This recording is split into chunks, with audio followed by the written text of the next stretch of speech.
인터넷 포털 사이트에 근거 없는 루머로 피해를 본 사람이 소송을 걸어서 3천만 원의 피해 보상을 받았다고 합니다. 자기가 겪은 피해에 비교하면 아무것도 아니라고 했습니다. 자기는 근거 없는 루머 때문에 직장을 잃고 많은 아픔을 당해야 했다고 합니다. 자기에 대해서 악플을 올린 어느 간호사에게 물어봤다고 합니다. 당신은 왜 그런 글을 올렸습니까? 했더니 그냥 내용만 읽어보고 울분과 정의감을 느껴서 그랬다고 대답을 하더라고 합니다. 울분과 정의감, 아주 무서운 것입니다. 자기가 읽은 글의 진위에 대해서는 알아보지 않았습니다. 인터넷에 올라와 있으니까 당연히 사실이겠지. TV에 방송되니까 당연히 사실이겠지. 이렇게 생각을 합니다. 우리 민족은 남비 근성이 있기 때문에 쉽게 흥분하고 금방 뜨거워지고 관광지에서 길을 막고 손가락질하면서 싸우는 사람들을 보면 한국 사람들입니다. 즉 식당에서 큰 소리 내면서 불평하는 사람들을 보면 한국 사람입니다. 한국 사람은 울분과 정의감을 쉽게 느낍니다. 쉽게 길바닥에 쏟아져 나오고 쉽게 흥분하고 쉽게 화를 내고 쉽게 판단합니다. 군중 심리에 쉽게 요동합니다.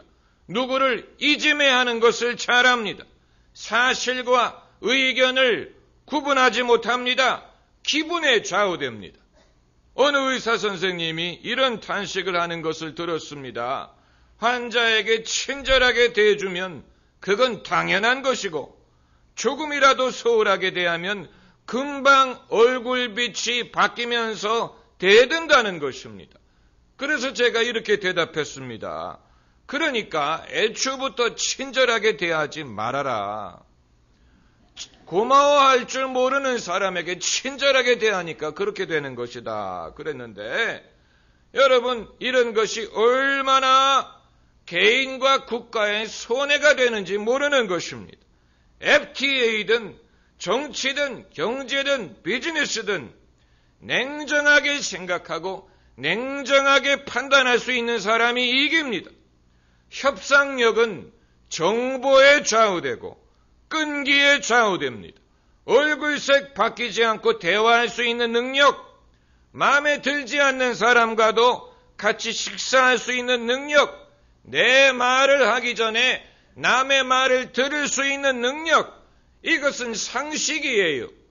굳이 신앙을 말할 필요도 없이 상식에 속하는 것입니다. 하나님, 예수님을 논하지 않고 상식에 속하는 것인데 상식이 통하지 않는 사회에 고등종교를 말하면 무슨 소용이 있겠습니까?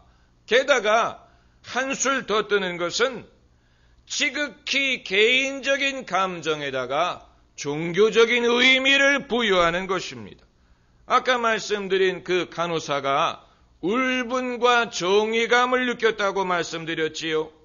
지극히 개인적인 감정에다가 도덕적인 의미를 부여하면 그것은 절대적인 것이 되고 무서운 것이 됩니다. 이제는 내 의견에 반대하는 자는 절대 용납할 수 없는 이단 행위가 되는 것입니다. 쇠고기 수입 문제도 그렇습니다. 이것은 어디까지나 식품 위생학적인 문제요. 국가 정책상의 문제입니다. 그렇기 때문에 식품 위생의 차원에서 국가 정책의 차원에서 접근하면 됩니다. 그 이상도 아니고 그 이하도 아닙니다. 그런데 저는 쇠고기 수입 문제에 신앙적인 의미를 부여하는 사람들을 봤습니다. 마치 예수님이 오늘날 이 땅에 계셨으면 반대 집회에 참석할 것이다. 이런 논리입니다. 이거야말로 예수님의 이름을 도용하는 것입니다. 신학자 칼바르트는 현대 자유신학자들이 범한 실수가 이것이라고 말했습니다. 어디까지나 사람의 말을 하면서 사람이 하고 싶은 말을 하면서 하나님의 이름을 들먹인다는 것입니다. 사람이 하고 싶은 말, 사람의 생각, 사람의 사상, 사람의 철학을 말하면서 그것을 하나님의 이름으로 한다는 것입니다. 마치 그것이 하나님의 말씀인 것처럼. 그러나 그건 하나님의 말씀이 아니고 사람의 말을 하나님의 이름으로 하는 것입니다. 그게 바로 하나님의 이름을 망령되이 일컫는 것입니다. 그런 사람은 하나님의 말씀이 뭔지를 모르는 사람입니다. 차라리 그냥 이것은 내 의견입니다 라고 말하는 것이 정직하고 정확합니다. 왜 주제넘게 거기에다가 하나님의 이름을 들먹입니까?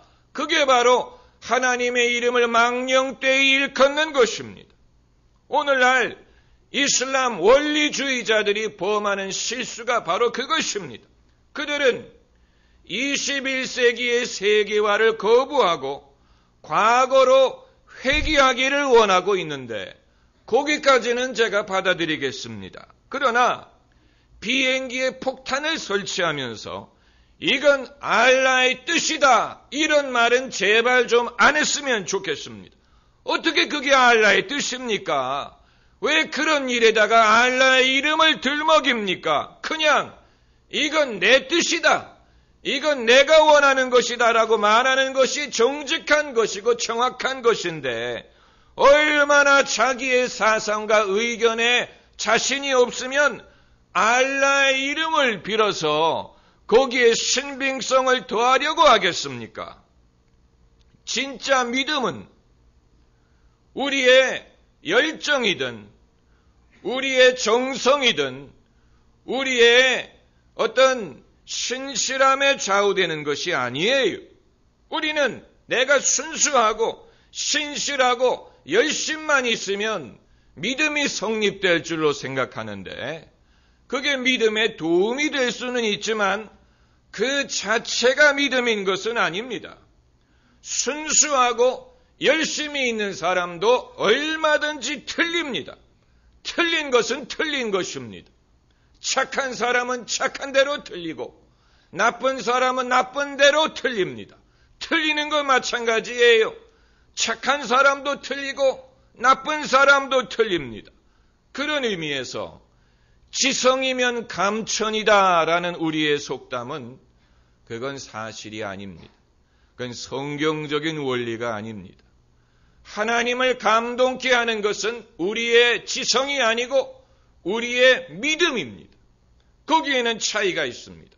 오늘 본문 6절 말씀에 믿음이 없이는 하나님을 기쁘시게 못하나니 하나님을 기쁘게 하는 것은 우리의 믿음이지 우리의 착함도 아니고 우리의 열정도 아니고 우리의 정성도 아니에요.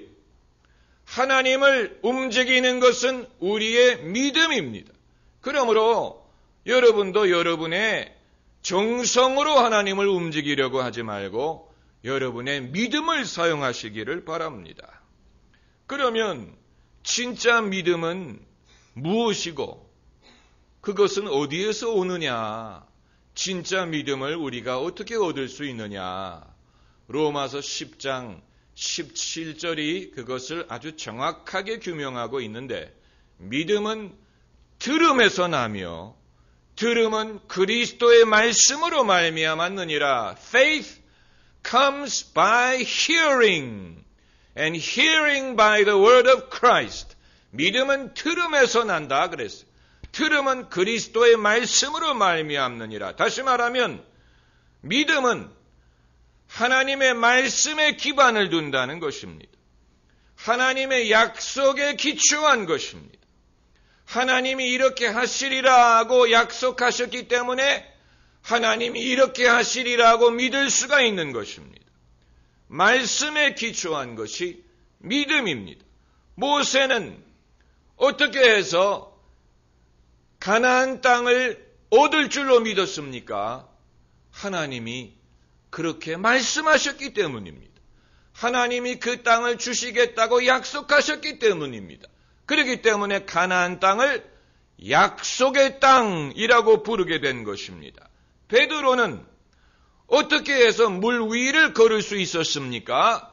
예수님이 그에게 오라고 말씀하셨기 때문입니다. 오라고 말씀하셨기 때문에 베드로에게 물 위를 걸을 수 있는 믿음이 생긴 것입니다. 만약에 예수님이 오라고 말씀하지 않았다면 베드로에게 아무리 순수함이 있든 열정이 있든 간에 그는 물 위를 걷지 못했을 것입니다. 그는 물에 익사했을 것입니다.